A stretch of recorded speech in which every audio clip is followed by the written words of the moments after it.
On est en compagnie de Laetitia Baldeschi. Bonjour Laetitia. Bonjour Fabrice. Stratégiste de CPR-AM, beaucoup de choses à commenter, puisqu'on a une semaine riche, surtout la semaine dernière, entre la BCE, le FBI ou cette affaire Trump, et puis évidemment le Brexit ou la suite plutôt.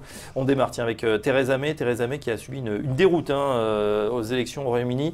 Elle n'a pas été très inspirée là, de convoquer ces nouvelles élections. Oui, je crois qu'elle elle doit s'en mordre aujourd'hui les doigts. Effectivement, elle cherchait à avoir une majorité renforcée. Elle se retrouve en minorité.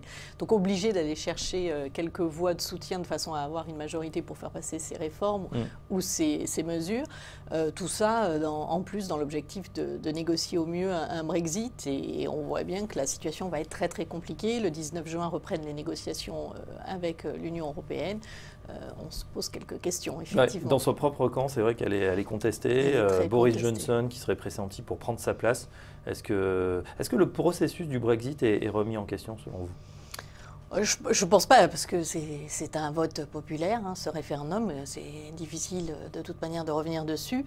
En tout état de cause, on peut penser que le résultat de ces élections va modifier un peu la stratégie du gouvernement anglais dans cette négociation.